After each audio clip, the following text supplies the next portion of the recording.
no siempre por creación propia, pero a veces los ha tomado prestados de otras experiencias, de otras disciplinas, ha ido configurando sus respuestas frente a este problema. Ahora, la respuesta mayor, la respuesta más relevante, es la respuesta no es unívoca. Ya depender de la tradición jurídica a la cual yo pertenezca. Entonces, por ejemplo, ¿qué pasa? Hablemos de los Estados Unidos de América. Los Estados Unidos de América tienen un reconocimiento muy pronto, Marbury versus Madison, 1804, de que los jueces pueden, las juezas, no lo sabía, pero ahora sí las hay, pueden, si encuentran una norma que es inconstitucional, inaplicarla. ¿Por qué? Porque a partir de esa sentencia queda claro que la Constitución no es un acuerdo político, que algo eso tiene, pues se llama Constitución política de los países, sino que es básicamente un conjunto normativo y se incluyen las normas más importantes de seguimiento obligatorio en nuestros países. Muy bien.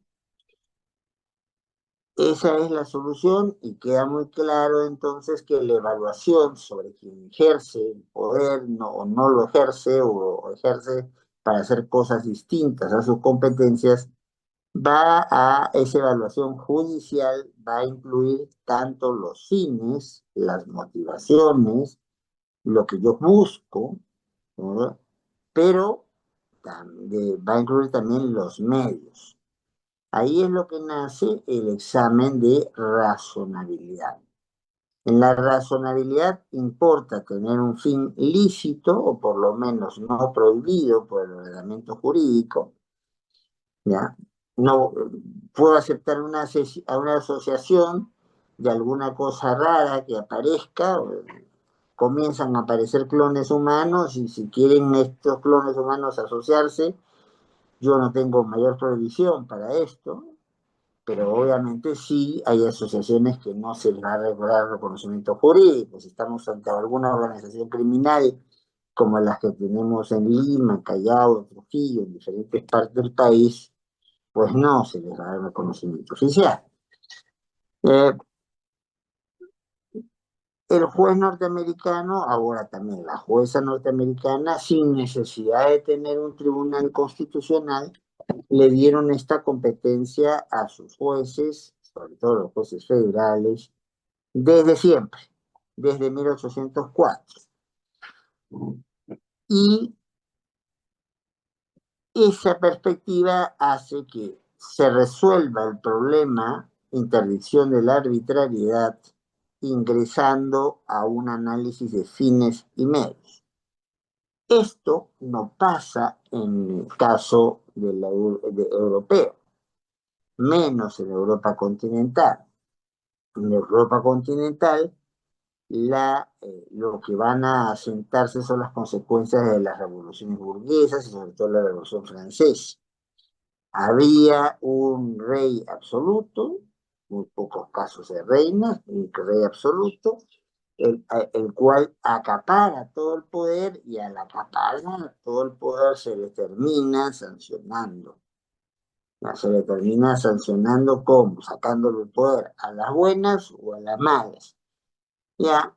Y allí es el sector hegemónico de la época, el sector burgués, de Burgos, la gente instalada en las ciudades, que van a hacer la industria, el comercio, pues van a tener una situación de estabilidad económica que les enfrenta a un monarca o una monarca cada vez más débil, y los comienzan progresivamente, porque todo ocurre a las 8 de la mañana, a convertir en figuras más decorativas o que solamente pueden aparecer para grandes coyunturas.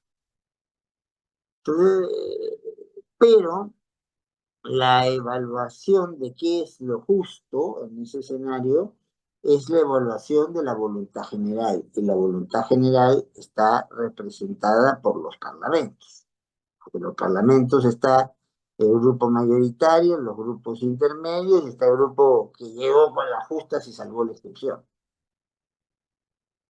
Entonces, en el caso europeo, a la limón entre la gente que hacía derecho administrativo sancionador y la gente que hacía derecho penal, a fines del siglo XIX aparece esta idea de la proporcionalidad.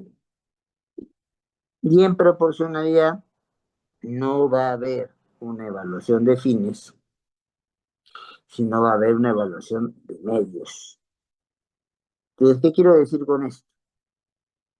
Que son dos alternativas viniendo de tradiciones jurídicas diferentes para enfrentar a un mismo problema. Es como si, por ejemplo, alguno de ustedes o alguno de ustedes tuviera sed, entonces les sirven para saciar la sed un vaso, pero también les sirve una taza. Que puede tener o vaso o taza. Y con eso atacan sus problemas de sed. ¿El vaso y la taza son lo mismo? No, sirven para obtener un objetivo que es similar.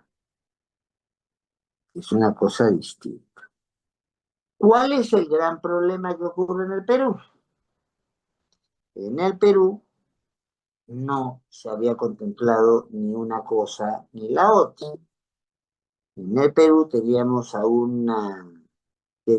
ya en la época dura de los años 80 del siglo pasado, donde comienza el fenómeno subversivo y se tiene que restringir, no perder, no suspender, eso es una barbaridad que repiten algunos, se tiene que restringir el ejercicio de ciertos derechos en los estados de emergencia, cuando la situación está muy complicada en cierta zona del país, acaban de declarar el estado de emergencia en Piura,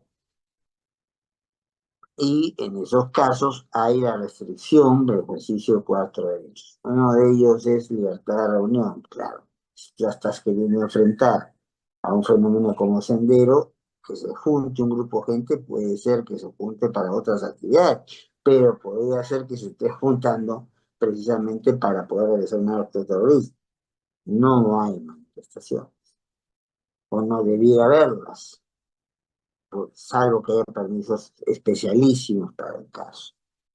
Entonces hay una serie de cosas que hay que tomar en cuenta, pero el juez, la jueza, en el caso norteamericano, tiene desde el principio como parámetro la Constitución. Es más, ya en 1804 estaban declarando que lo que decía, lo que sería la Judiciary Act, el equivalente a nuestra ley orgánica del Poder Judicial, decía que hay ciertos temas que llegaban directamente a la Corte Suprema y el resto tenían que venir por alguna apelación de alguna otra corte. Pues cuando se publica la ley, la ley Sharia, esa restricción no está en el texto y es más, se amplían las posibilidades de plantear directamente un mandamo. ¿Qué es un mandamo? Un mandamo es un mecanismo que se tiene desde la autoridad jurisdiccional para ejercer presión.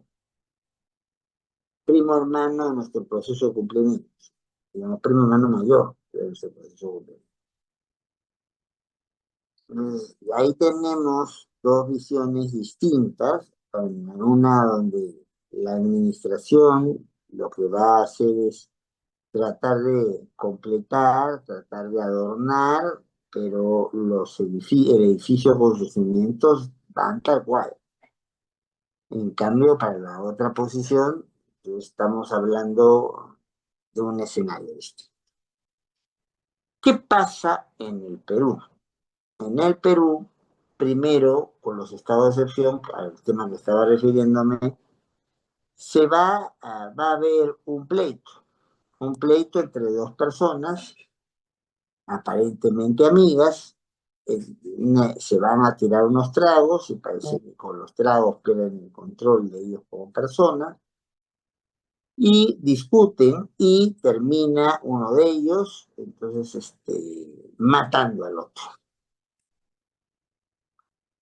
Sí, claro, tenía que ir detenido, pero tenía que ser puesto a disposición del juez de inmediato. Estamos hablando del caso Monzón, caso real. Pero ¿qué pasa? Si estábamos en un estado de excepción por controlar el fenómeno subversivo, ¿cómo importa? ¿Qué importa? Entonces, esa justificación, porque, no porque el Estado, su nombre lo indica, de excepción, o sea, no sea para todos, ni para todas, ni todos los días, ¿cómo se explica que ante una pleito entre borrachos, yo le aplique un tratamiento de que era el que se seguía con las personas de Sendero? Ya no uno, sino 15 días como plazo para la investigación y ser puesto a disposición de juez competente alguno.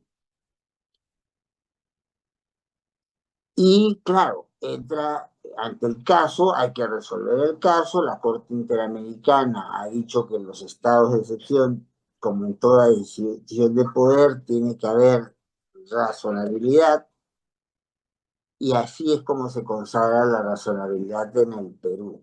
Luego va a aparecer, también el mismo juez va a encontrar con el problema, que le llama a un sacerdote, muy vinculado a su comunidad y cuestionado por mucha gente por tanta vinculación a la comunidad. Bueno, tuvo sus 5 minutos de gloria como famosillo y lo fueron a buscar al cura en cuestión. ¿Por qué? Porque el cura en ese momento no habían celulares, el cura tenía un teléfono y llama a la comisaría diciendo que se ha metido gente del MRTA, el otro grupo subversivo que había funcionado en esas épocas, el que hizo el secuestro de las personas en la Embajada de Japón en Lima. Y entonces, ¿qué va a pasar con esto? ¿Cuál va a ser el resultado de esta situación? Que ahí ya no hay un problema que podía haber sido tocado por un criterio de razonabilidad. Hay un problema más de asaúdo. Me están procesando y eventualmente condenando, ¿ya? Por una cuestión que sí estaba dentro del margen de lo que se tenía que ver en un estado de emergencia. Pero ya la discusión es otra. Es el padre Mondet quien llama porque se han metido a su casa, y es el padre Mondet que se encuentra que no solo no lo atienden, sino que dicen que encuentran folletines de otra agrupación política que se había pasado ya a hacer actividades sendero de terrorismo, como el ya autodenominado Movimiento Revolucionario Tupac Amaru. Pues, mm, difícil situación para el juez. Entonces el juez ya ahí resuelve por proporcionalidad. No se preocupa de la justificación, porque la justificación encaja con la de dictado de estado de emergencia, pero lo que llega a la conclusión es que lo que se está pidiendo es mucho, es inadecuado frente al posible daño que haya hecho a la persona. Y ahí lo que va a aplicar es el criterio de proporción. Como esto que Perú estaba pues prácticamente en todo en estado de emergencia, tuvo mucho predicamento y llegó el momento donde la Constitución de 1993, la que hasta ahora tenemos vigente, aunque hay muchos cambios, pueda plantear la posibilidad, entonces, de ser faro referente, pero con alcances distintos. Mientras en algún caso yo le pregunto por fines y medios, en otro caso solo le pregunto por medios. Como muchos profesores y profesoras, comenzó el boom, porque antes nadie viajaba, comenzó el boom en la década de los 80 del siglo pasado, comenzó el boom de gente que se fue a, a estudiar, a hacer doctorados, postdoctorados fuera de su país de origen. Y mucho se recibió en esa época la doctrina básicamente francesa, italiana y alemana. En ese tenor, pues entonces van regresando algunos de los que se han ido, y quieren plantear frente al concepto que nosotros habíamos copiado de Europa, de razonabilidad, el concepto de proporcionalidad. Y como todos y todas sabemos, cuando se aprueba una nueva norma, crea una serie de problemas para casos que están en trámite, sean casos jurisdiccionales o sean casos administrativos, pero igual los problemas, o por particulares, o por partidos en particular, pero igual el problema está. Entonces, ahí, bueno, se ha ido, en el caso nuestro, se habla en la misma Constitución, el artículo 103 correspondiente, se habla de entonces de la posibilidad de tener un trato diferente que huele muy feo a un trato considerado habitual hasta antes. Entonces, yo puedo comenzar a hacer una evaluación para ver si es oportuno que le pague a alguno de ustedes alguna deuda que tenga, o no es oportuno, y ya esa decisión se toma porque tenga la autoridad correspondiente. Nos crea un problema allí, y muy grave, sobre qué es lo que se entiende por razonabilidad, cómo se maneja el concepto de razonabilidad. Y luego, a propósito de eso, llegar a la conclusión de este caso, que nos va a permitir tener pistas para poder entregar un trabajo, que es el que le he dicho. Entonces, mañana se les envía a algunos unas preguntas, los que estaban desaprobados, porque hay mucha gente que se olvida de su nombre y no se le puede poner nota. Entonces a esos tienen la posibilidad de esos, y la gente que venía a ser aprobada, la posibilidad de dar el examen mañana. Si alguno de ustedes está queriendo levantar nota, también pues se manda a la piscina, se tira y saca su agua. Entonces, este es el problema. Por querer protegernos mejor de la tragedia que es el rompimiento de reglas básicas de respeto en una sociedad, hemos llegado a que se entremezclen dos categorías que apuntan a la misma protección, pero no son el mismo camino. Eh, se ha, eh, Se ha recostado en ellos y en ellas la toma de decisiones de esto, y no es nada sencillo. Entonces, mientras más crezcan fenómenos subversivos, el país en cuestión, donde está pasando eso, va a tener menos inversión, va a tener menos nada, ¿no? El Perú puede estar creciendo 6 a 7% con las riquezas que tiene en este momento, que están muy pedidas en el mercado, por cierto, en este momento. Entonces, allí, pues, cómo y cuánto duran las cosas, quién sabe. Vamos entonces, después de esta explicación general, pero que tenía que ser larga para entenderse dónde estamos parados, de qué es lo que nos manejamos, explicar qué ha pasado en la jurisprudencia peruana darles así algunas anotaciones, tips, que llaman ahora, sobre el funcionamiento de esto.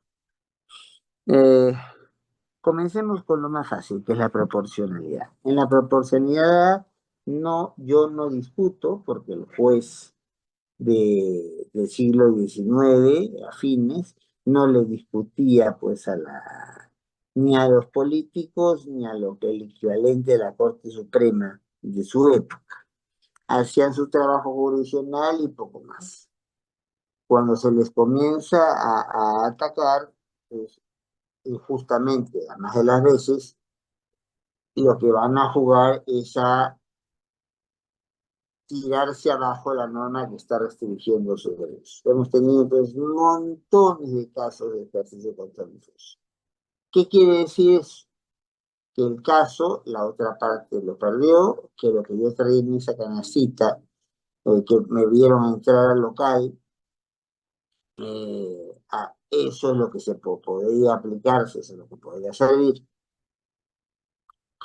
y ahí me quedo. Entonces, ¿qué pasa más todavía? En el caso peruano, se va a descubrir, y esto es sumamente importante para la situación que estamos narrando, se va a plantear, se va a establecer ciertos sistemas de control o ciertos sistemas de actuación ciudadana que van a generar sin duda restricción de derechos. Pongo el ejemplo más reciente. Las malas relaciones con México, que no son de ahora, no con el pueblo mexicano, con el que debe mucho respetar, lo que estaba pasando allí no va a, entonces va a tener una evaluación distinta si estamos en el escenario de la proporcionalidad de origen norteamericano y el sistema de los países europeos, sobre todo países de la Europa Central. ¿Cómo hacemos si hay situaciones que están quedando desprotegidas y hay situaciones que están más altamente protegidas que lo que corresponde? Entonces allí tenemos un criterio, no le digan por favor principio, por más que algunos autores, incluso alguna composición del constituyente, calladitos estuvieron la mayoría y salió esta sentencia. ¿Qué es lo que se va pues a plantear? Se va a plantear que como hay un principio que dice no podemos considerar alguna situación dos, tres, cinco veces de una misma manera y matar al animalito, pues mataste al primero, mataste al segundo, al tercero y a la cuarta. No, eso no se puede. Entonces, eso es lo que va a buscarse tanto con la razonabilidad como con la proporcionalidad. Ahora, ¿el problema cuál es? Al haber incluido los dos elementos en razonabilidad y proporcionalidad en el artículo 137 de la Constitución vigente en el Perú, pues nos encontramos como algunos liitos, ¿ya? Por decirlo de alguna manera. Entonces, y el tribunal, dando palos de ciego, en diferentes épocas, ha buscado establecer determinados criterios para poder justificar que proporcionalidad y razonabilidad son cosas distintas. Paso a eso explicar un poquito antes de ir al corte. ¿A qué nos referimos con eso? Esto está muy claro en casos como el caso Grimaldo, Grimaldo Saturnino Chong, donde lo que se va es, pues, la administración le impone una sanción que lo que no va a discutir son motivaciones en un sentido amplio. Puede ver si en el informe, si en el dictamen, la cosa está terminada o no, pero si está terminada, ay, ay, ay, atenerse a lo que hay. Mm, Pero, entonces, ¿qué queda para uno y qué queda para el otro? Voy dando un avance y con citas de casos para que nos encontremos. Se va la conclusión en el Perú, que no es una conclusión estable, es considerar que la proporcionalidad está más bien dirigida, está más bien enfocada a la restricción de algunos derechos fundamentales con ante la necesidad de poder atender servicios públicos. ¿A qué me refiero con esto?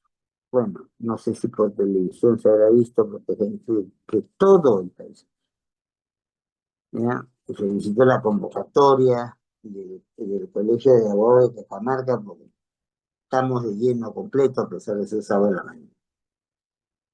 ¿Qué es lo que va entonces a plantearse? A tratar por este principio, que en realidad es un criterio, porque son non iudiz tantum, puede modificarse cuando se quiera y como se quiera. eh, Comenzaron a darse ciertos comportamientos que, ¿a dónde los pongo? Si los establezco como una cuestión de razonabilidad o los establezco como una cuestión de proporción.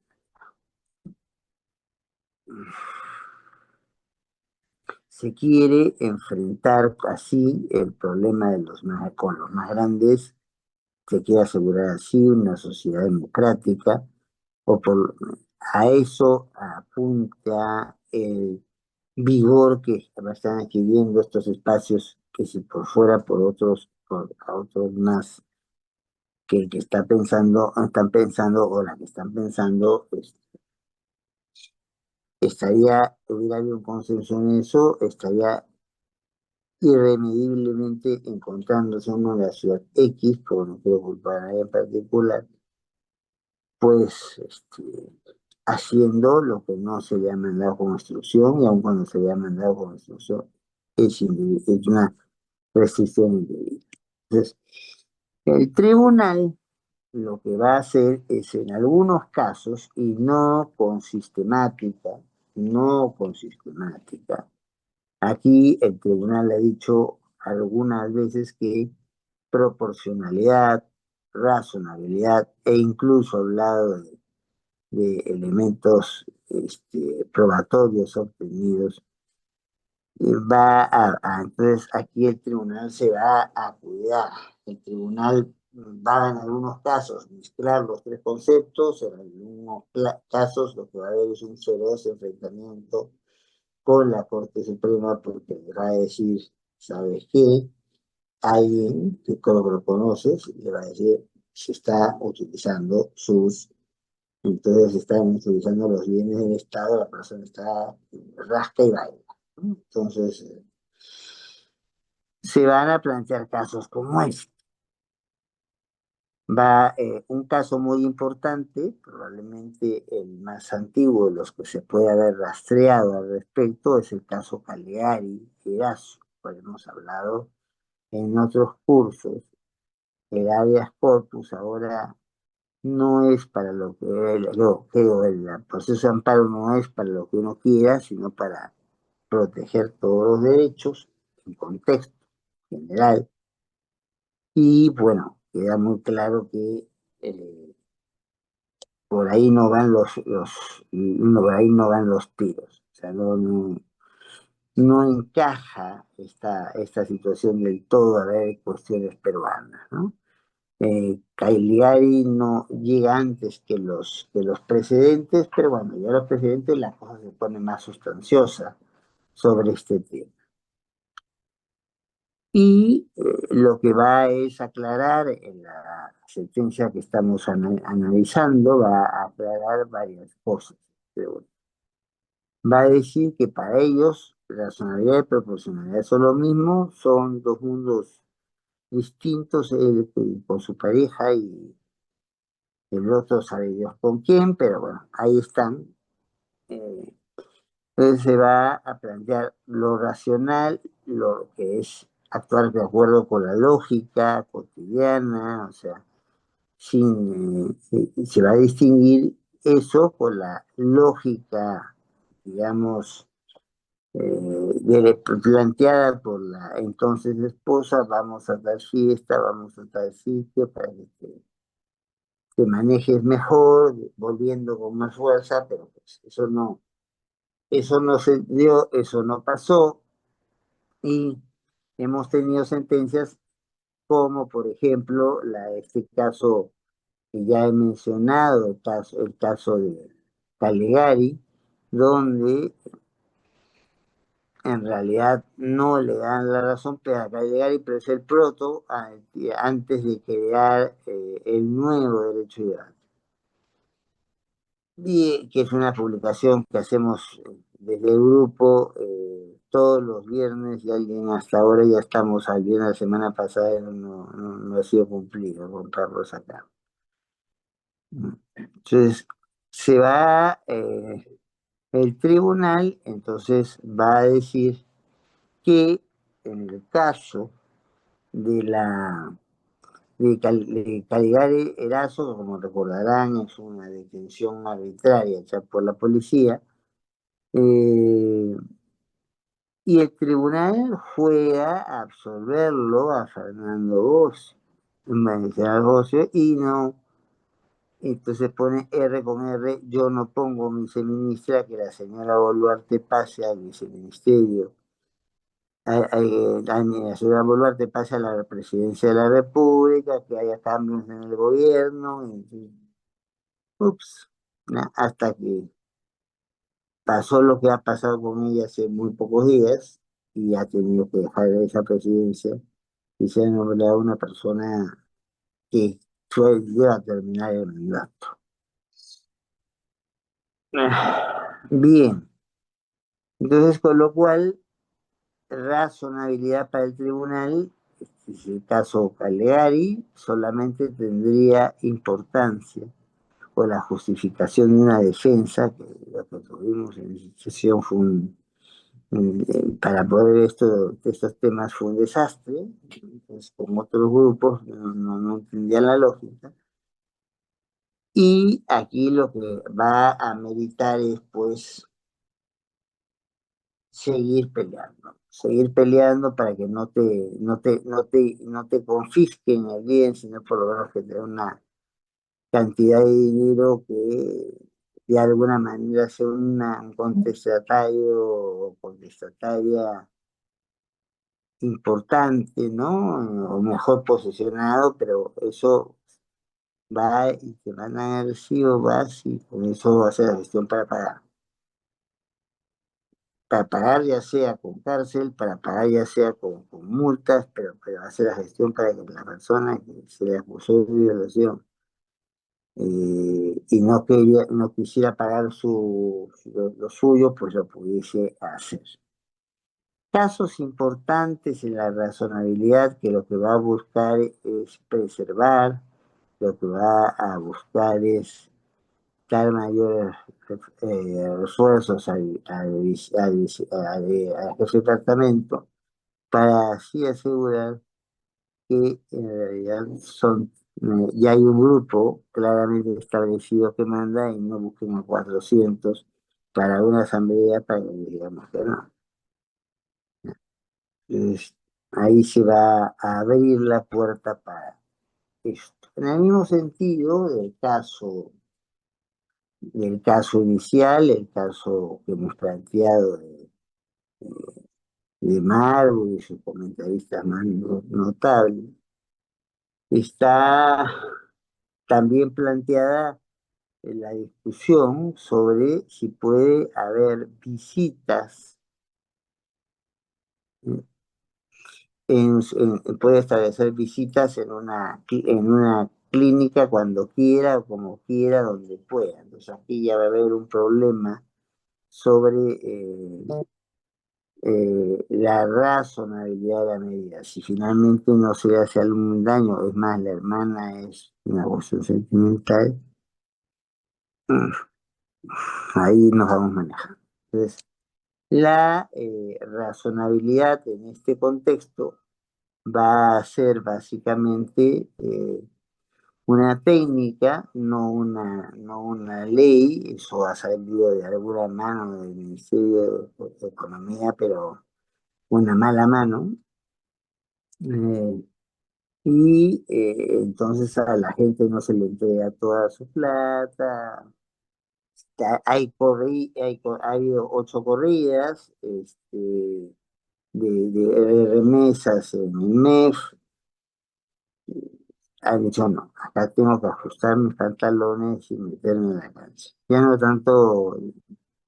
tanto show, sino debería ser una cosa más sosegada, pues. Bien, entonces ahí tienen un caso que es clave, el caso Calegari como antecedente de todo lo que se va a venir después a plantearlo.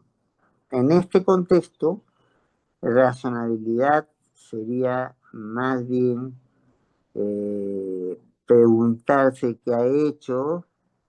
Entonces, preguntarle si ha manejado la vía correspondiente. Eso.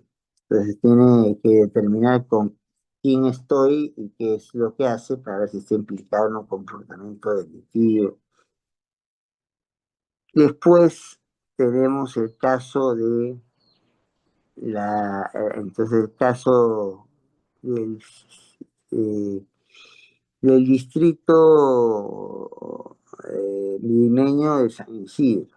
Y el distrito limeño de San Isidro es como el distrito de La Morena. O sea, en esa época no había ni veredas, ¿ya?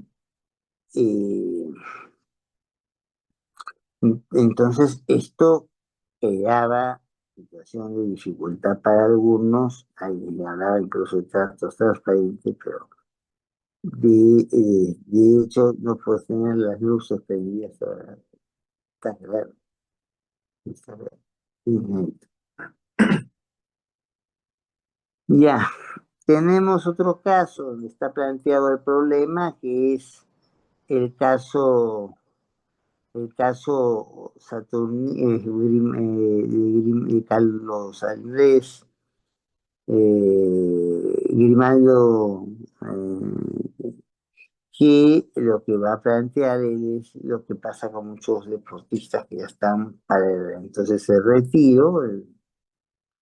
Se quiere ir, pero claro, hay actividad, hay responsabilidad de policía militar para las autoridades que pasen por la universidad, y eso ya es come, trabajan. La Universidad Católica no tiene una protección a esa persona que puede quedarse sin estudiar y sin trabajar. Tampoco la tienen las otras universidades privadas del país, y menos por su estrechez económica, confesada en un reciente fuerte comunicado que plantea no funciona. Ahora, si esto ya es complicado, si ya tratar de delimitar qué se puede hacer por razonabilidad ha sido encuadrarla básicamente en el asunto de los medios, más difícil es cuando el tribunal en algún momento comienza a hablar de un test de razonabilidad. Y en ese test de razonabilidad que va a plantear en algún caso, ¿ya? Eh, para decirlo claramente, en IS repuestos de calidad, entonces, o en el caso de los 5.000 ciudadanos, el tribunal va a decir que el test de razonabilidad es controlar un, te- un tratamiento diferenciado, pues, que ya está previsto para que no se convierta, y justificado para que se convierta un espacio a veces de desenfreno. Entonces, luego va a plantearse que la, la posibilidad de aclarar estas situaciones, las situaciones adoptadas y evaluar la magnitud de lo que se está persiguiendo como una cuestión a tomar en cuenta. Y por último, va a haber una preocupación porque se respeten ciertos principios básicos para la unidad, para la sobrevivencia, la libertad de todos y todas. Entonces, aquí en esta sentencia, si uno mira entonces, ¿qué está evaluando? Está evaluando básicamente los medios. Y habría que preguntarse si esta buena intención del tribunal de afirmar una cosa, aunque pueda rebasar al Ministerio de Economía por el presupuesto que signifique, no va a ser pues un responsable de Miraflores, sino de ser alguien de más nivel que le diga, señora ministra, véngase con nosotros. Pero ahí se perdió una buena oportunidad para poder hacer las cosas bien. ¿Por qué? Porque básicamente se decía que se estaba haciendo control de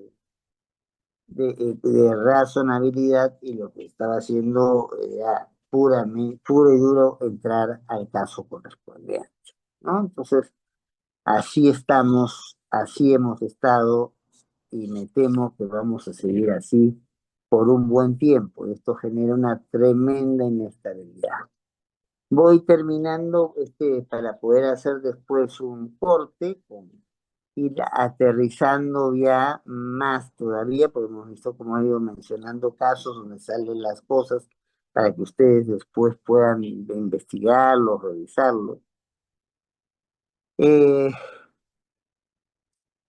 el tema se convierte en algo sumamente delicado cuando ya entramos no solamente a hablar de que viene la proporcionalidad, sino comenzamos a analizar eh, cómo se va a poder determinar este principio de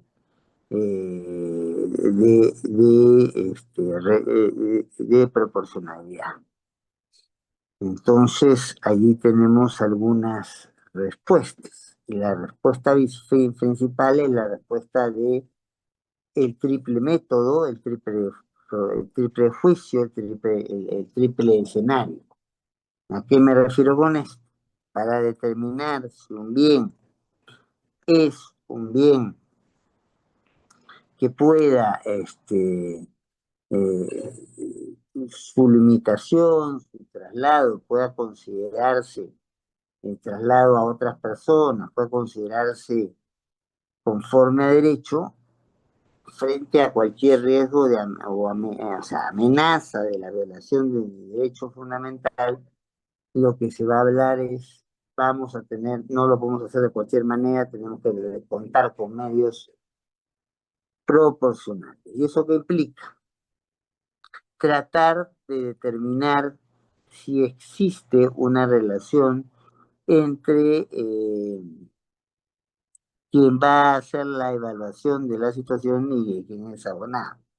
Jugamos a la imparcialidad, y sea tanto en el ámbito de los procesos del Poder Judicial como en varios sitios en sus resoluciones eh, que son de carácter administrativo, que no son parte de los poderes del Estado, pueden llevarnos a eso. Eh, Luego, entonces, se va a buscar frente a cumplir tres pasos, como les decía. El primer paso en el test de proporcionalidad va a ser el test de necesidad. El segundo paso va a ser el test de idoneidad. Y el tercero va a hablar un poco de cómo los norteamericanos, que por cierto tampoco nos obligan, plantean las responsabilidades de Trump. Algo ya no adelantando y sus responsables me parecen muy responsables, pero otro tema. Entonces, lo que se va, entonces, después del análisis, el análisis va a tener tres partes. El análisis de idoneidad, el análisis de necesidad y el análisis de proporcionalidad en sentido estricto. Aplico esto rapidito y dejo la parte de la razonabilidad y las preguntas de ustedes para poder ver qué dudas hay y que les sirven sobre todo para ya el muy cercano eh, cambio de condiciones a nivel mundial por diferentes motivos. Pues hay que adaptarnos antes que nos caiga la quincha, que se nos caiga el edificio, hay que fortalecer el edificio. Cuando se habla en este primer paso, el de la idoneidad, el caso paradigmático en el tribunal nuestro es el caso del Colegio de Notarios de Junín.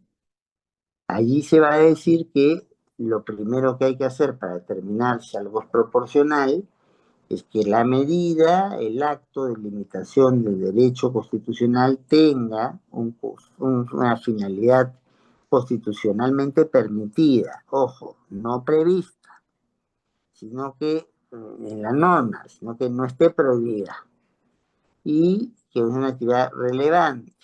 Entonces, acá yo sí puedo restringir derechos y con eso voy a favorecer a algún grupo de la población y esto no tiene una finalidad de contrabando constitucional. Sirve entonces para que si estamos hablando de una evaluación de medios, saber que la orientación de esos medios es buena, pero que claro, tiene que tener su refuercito jurídico porque si no, no camina. ¿Ya? Entonces, después de este paso de idoneidad, vamos a tener el paso el llamado juicio de necesidad o indispensabilidad. O sea, si ya no vamos a ver si algo sirve para protegerme, lo que vamos a ver es si es que es lo que mejor me protege frente a otras medidas igualmente eficaces. Supongamos que aquí me adjunto Jeremy, que está sufriendo, esperando que haga el corte para poner las cosas. Entonces, él, como lo ven, que no estuviéramos en mi departamento, si no estuviéramos en un parque, pues, ve que se acercan personas con actitudes medios extrañas para querer quitar el celular. Entonces, ya la pregunta no es, ¿sirve para protegerme esto? Que es la pregunta de la idoneidad, sino la pregunta ¿es esto que tengo yo una pistola que estoy autorizado, tengo yo un spray que puede marear a alguien, estoy autorizado, o puedo tener un cuchillo y he ganado concurso de sables? ¿Ya? Entonces, la pregunta allí va a ser sobre la eficacia del medio. ¿Qué tanto, ya, las tres cosas me sirven para protegerme, pero qué tanto me protegen estas tres cosas? Y yo optaré por la que sea más eficaz para mi protección. Obviamente, si lo que se trata es que soy campeón nacional de tirada de sables y cuchillos, probablemente con eso yo dispare mejor, a eso mejor que disparar y vamos para adelante. ¿Ya? Entonces, esa es una evaluación que se hace caso a caso, un planteamiento de esto está muy bien hecho en la sentencia de Grimaldo Santino Chong, y básica es la 2235 del 2020, del 2024, es relativamente reciente. Y eso es un fundamento 6 donde va a plantear del fundamento 6 al 9 que quien legisle o quien juzgue debe optar por la alternativa que genere menor perjuicio ya sobre el derecho abordado, o sea, el derecho de los otros. Viene acá una persona a amenazar con que me quiere matar o me quiere herir para quitarme el celular, entonces tengo que ver qué me es eficaz para protegerme sin pasarme de la raya, ¿ya? Entonces, eso tiene que evitar recurrir a un sacrificio desmesurado o manifiestamente innecesario. Yo necesito una pistola para enfrentar una pistola, punto. Ya con eso no solo es idóneo, sino es eficaz, o sea, es necesario. Pero ¿qué pasa si yo no tengo en ese momento tengo un mecanismo de defensa, pero que va a ser la alternativa más gravosa, la alternativa que haga más daño al otro? Es el ejemplo. Y entonces Jeremy, entonces tiene, en vez de una pistolita, ¿verdad? Tiene un bazooka, tiene un cañón y recurre a eso. Sin duda, allí ya la adecuación de la defensa no está ahí. La adecuación de la defensa rompe todo parámetro posible, ya, de equilibrio. Y yo, entonces ahí es un tema que hay que evaluar. O sea, la- eh, así como evaluamos la idoneidad, así como evaluamos la necesidad, tenemos que evaluar lo que se llama la proporcionalidad en sentido estricto, la de adecuación a rajatabla, que claro, implica ciertos matices. No es que porque me van a usar una pistola contra mí, yo uso una pistola y solamente una pistola. Claro. Volvamos al ejemplo de hace un rato. De repente yo tengo una pistola, pero soy campeón de tirar sables en el Perú.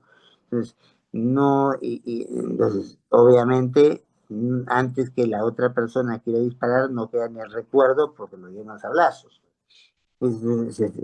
Lo que se busca es evitar optar por la alternativa menos gravosa, la alternativa menos dañina. Lo que busca es protegerme de manera adecuada y no sobrepasarme en la protección. Esos son los elementos típicos del examen de proporcionalidad y acá hay una lista. Ahora, ¿qué pasa? Planteados con claridad en resoluciones del Tribunal Constitucional, no. Y por una cosa que la voy a plantear en un rato por la confusión precisamente con razonabilidad. Menciones en sentencias del tribunal a proporcionalidad, en realidad hay muchas. Vamos a ver muchos casos en los cuales se va a decir que en algunas sentencias se dice que la proporcionalidad es uno de los tantos tipos que tiene la razonabilidad. En algunas otras sentencias se van a usar como si fueran sinónimos los conceptos. En una línea pongo razonabilidad, otra pongo proporcionalidad. La tendencia, sin embargo, en los últimos años ha sido a que ver que la discusión de los fines, o sea, principios, valores, objetivos, sean conforme a derecho y dejar la evaluación de los medios, de los mecanismos, de los instrumentos al examen de proporcionalidad. A eso se ha ido llegando, pero a veces se avanza y a veces se retrocede. Sentencias donde se hace mención a los dos conceptos como que fueran sinónimos, o se les menciona y no se les desarrolla, o se les hace diferencia, tienen para todos los gustos. Yo mencionaría de algunas. El caso 4021 del 2024, que hace el pleno del 181 de este año que termina, el caso Johann Sebastián Cárdenas, donde se hace una mención a razonabilidad proporcional, no hay una sola línea que diga nada sobre el tema. El caso un amparo de hace algunos años, del año 2022, 4733, amparo, que es Superintendencia de Mercado de Valores. El caso Luis Alberto Vázquez Silva, que es un caso de 1940 del año 24, un amparo. El caso de las llamadas inversiones en turismo, que no es ni siquiera un caso de pleno, es un caso de sala, visto en el año 24 por la Sala Segunda del Tribunal Constitucional.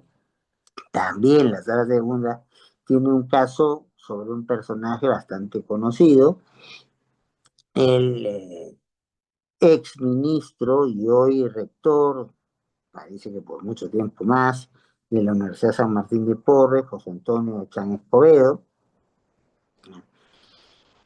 Está el caso de Julio César Arbujo Guanci, está el caso de Bill Yasser de la Cruz, está y están algunos casos, podría estar toda la tarde y la mañana completando esto, pero hay un par de casos que me parece especialmente mencionar antes de entrar a lo que es razonabilidad, la confusión que se genera todos los días en el Perú entre razonabilidad y proporcionalidad. Más o menos si hay algunas salidas, como ya algo adelanté, pero de hecho uno encuentra confusiones, y de ahí a pasar a las preguntas que ustedes tengan bien a hacer, tomando en cuenta la solicitud de que hay ciertas inquietudes de diferentes eh, partes de la disciplina constitucional que podrían condicionar, venir en una eventual evaluación de este curso o los cursos de ascenso o cursos de ingreso al Poder Judicial, al Ministerio Público, a los cuales varias personas del grupo se están presentando. Vamos a los casos de Contraloría, donde la cosa es más delicada. En el año, nosotros estábamos en tribunal, yo discutí este caso, quedó 4-3, caso muy peleado. ¿Qué es lo que ocurre? La Contraloría, su labor, como todos y todas conocemos, es básicamente la del eh, seguimiento para ver cómo se hace el gasto público. Y por eso tiene 3 niveles de trabajo. Tiene el llamado control preventivo, antes que ocurran las cosas yo me fijo, tiene el llamado control concurrente, que a mucha gente no le gusta, es una polémica que es mientras estoy mientras estoy trabajando con los fondos públicos, me están siguiendo, correteando, mucha gente dice, oiga, no me deja trabajar, pues me pone tantos peros que, ¿ya?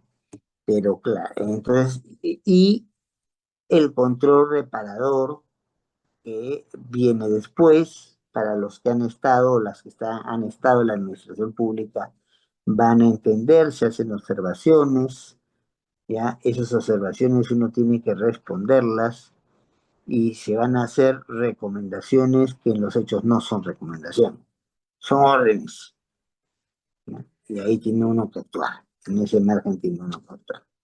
Bueno, pues ya la Contraloría per se tiene mucho poder, pero allí se va a plantear que ya la Contraloría no solamente puede hacer este tipo de revisiones, sino que puede tener un procedimiento administrativo sancionador. Si encuentra que un comportamiento es reprochable, va a establecer su lista, pues ya lo hemos conversado en otra sesión, va a establecer su lista de comportamientos reprochables, ¿ya?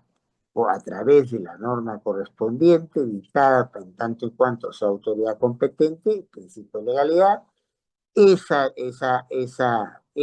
norma que va a establecer tiene que fijar con claridad cuál es el comportamiento reprochable que se va a sancionar, tipicidad, y lo que se diga sobre ese comportamiento tiene que ser claro y preciso, taxatividad.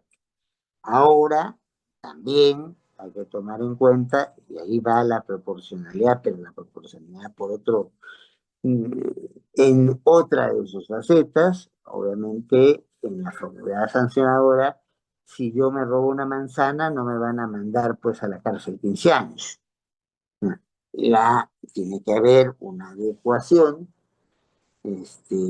una sanción que sea adecuada a el perjuicio que he causado, a lo reprochable de mi comportamiento. Eh, ¿Qué pasó con este caso? En el primer caso de Contraloría, van a darse dos discusiones. ¿Puede la Contraloría General de la República, que es quien investiga, o sea, muchas veces hace las veces de fiscal para el manejo de fondos públicos, puede ser además quien sancione? ¿La Constitución se lo prohíbe o no? ¿Es conveniente que alguien sea juez y fiscal al mismo tiempo o no? Y aquí la cosa se resolvió no fácilmente, pero por mayoría uno no encuentra impedimentos en la Constitución para la posibilidad de sancionar por uno de la Contraloría, siempre y cuando haya la distinción de órganos instructores y órganos resolutivos. La mayoría de los organismos reguladores tiene eso. Tú tienes un grupo de fiscalización que van a ver cómo están los grifos en Indecopi, pero tienes también unos tribunales administrativos para reclamos de usuarios. Son dos cosas distintas. Mientras las personas no coincidan, las actividades no coincidan, podría haber planos diferentes de actuación. Entonces, esa conclusión, ahora, que es conveniente o no es conveniente, eso es otro criterio, pero la evaluación de constitucionalidad de una norma no está en función de la mía, me parece, está en lo que está entre lo que es jurídicamente posible, o por lo menos constitucionalmente posible, o lo constitucionalmente necesario. Tengo que respetar la vida de los demás porque si no, no existen derechos, no existe nada, ¿no? Solamente se aplicará la pena de muerte cuando, supuesto que la misma Constitución, en parámetros convencionalizados, reconozca, no porque alguien no me paga un cupo, lo voy a contratar dos sicarios y que le manden 15 balas y se muera, ¿no? Pero no. Entonces, hay cosas que la Constitución prohíbe, hay cosas que la Constitución obliga. Solamente usted puede ejercer la pena de muerte en ciertos supuestos, ¿ya? Y hay cosas que la Constitución deja un margen de acción, lo constitucionalmente posible. Se entendió entonces que lo constitucionalmente posible es que la Contraloría sí podía tener facultad sancionadora. Pero donde sí ya no se tuvo consenso y sale la cosa en contra de lo que es ya viendo las sanciones específicas en cada situación concreta. Entonces, ahí había problemas de tipicidad, no estaba muy claro establecido cuál era el comportamiento sancional, la norma no señalaba bien los comportamientos sancionables, no estaba muy claro en algunos casos ya el detalle del comportamiento, que muchas veces también pasa esto en lo penal. Este asunto es un hurto simple, es un hurto agravado. Miremos, miremos. Tiene que estar bien especificado, sin clara la situación que se ha cometido, pero bien especificado si encajo yo en el tipo o el tipo es muy general para todos los que puedan resultar responsables, ¿no? Así te puedes meter a la mitad de la ciudad a la cárcel, ¿ya? Eh, y eh, también problemas de proporcionalidad, ¿no? Había gente a la cual había cometido alguna falla, se consideraba como una falta grave y se le podía entonces suspender o hasta destituir e incluso inhabilitar para la función pública a alguien que su comportamiento en rigor no había tenido tanta gravedad. Y ahí es donde se procede a decir, bueno, pasa que tengan un procedimiento administrativo sancionador, pero no pasa por legalidad, pero también por proporcionalidad, no pasan las medidas concretas que se están tomando al amparo de esta situación. Pero el asunto no termina ahí, porque la Contraloría en ese momento tenía unos 2.000 procedimientos para sancionar funcionarios y funcionarias del trámite. ¿Qué hacemos con esos procedimientos? Siendo una cuestión de carácter procedimental, debió aplicarse la teoría de los hechos cumplidos y lo que debería hacerse es, bueno, si se quiere y no ha prescrito el plazo, se le inicia nuevos procedimientos. Pero no, pues eso ya la Contraloría presionó mucho a algunos colegas y luego cometieron un grave error, porque lo que van a sacarse entre los que votamos a favor de que estas sanciones eran inconstitucionales, se les pide una aclaración, que no es un recurso, no estoy cuestionando el resultado, sino estoy pidiendo que me lo perfilen mejor para comprenderlo de mayor manera, y la aclaración lo que va a plantear es, bueno, y estos que están siendo sometidos a procedimiento, ¿entran o no entran? Y la norma y la decisión tomada por la aclaración dice, no entra. Con todo respeto, esa es una violación de un principio básico, los derechos adquiridos frente a los hechos cumplidos. Para temas, no me hablen por favor de carácter de sustantivos y adjetivos, eso es una clasificación abandonada hace más de 100 años en el derecho comparado, se habla de temas de cuestión formal y de cuestión material. ¿Ya? Para los temas de cuestión formal que tienen que ver con la competencia, el procedimiento, al trámite a seguir o el plazo, lo que se va a jugar es con la regulación más reciente. En cambio, en los temas de carácter material, para aplicar la regulación más reciente a situaciones que ya se dieron, lo que es la retroactividad benigna, esto solamente opera para los temas donde específicamente el ordenamiento jurídico del país lo haya dicho. La Constitución hablaba del ámbito penal y esto después se ha extendido al ámbito tributario. No más. Y sin embargo, acá se les aplica una retroactividad maligna, porque finalmente la norma que ahora rige es una norma que dice que esos procedimientos que se le estaban siguiendo estaban planteados de manera inconstitucional. Igual como esos procedimientos le siguieron a los 2000, y no quiere decir que a los 2000 los hayan sancionado, pero por lo menos tuvieron su rato de tener que soplarse el problema, ¿no? Segundo caso de Contraloría, y con eso hacemos el corte para explicar razonabilidad y contestar las dudas sobre todos los temas que se tienen. Al tiempo viene el caso, o sea, la Contraloría le dicen, no es que no puedas tener un procedimiento administrativo sancionador, pero tiene que ser uno distinto al actual. Bueno, pues, hace un nuevo procedimiento. ¿Ya?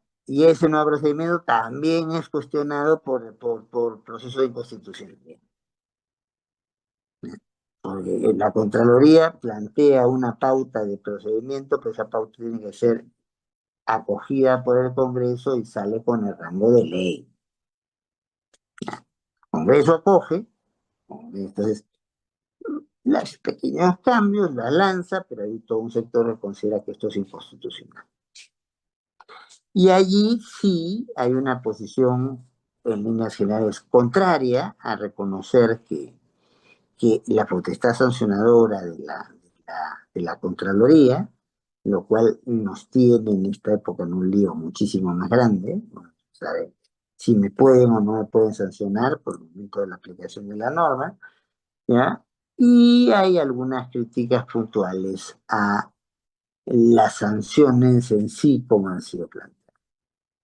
Pero véase, y esto no nos asuste, porque muchas veces cuando nosotros trabajamos en el mundo de lo jurídico, puede, entonces, puede cambiarse de criterios, e incluso lo hemos visto a propósito de los presidentes, apartarse de un presidente, y eso no significa que estés cometiendo prevaricato, vayas a ir a la cárcel. Si tú justificas tu apartamiento y está bien, está correctamente justificado, no te va a pasar nada, ni nada, ¿ya? O no debiera. Claro, y ahí aún más hay gente que no va a prevaricar por más que quieran considerarlo prevaricato, porque la actuación de prevaricato es la actuación de un juez, de una jueza, de alguien que tiene función jurisdiccional. Una fiscal, un fiscal nunca prevarica. Eso hay que tenerlo claro. Bien, ahora hay un conjunto de casos en los cuales vamos a ver que existe una enorme confusión y se va a utilizar el concepto de razonabilidad de las maneras más diversas.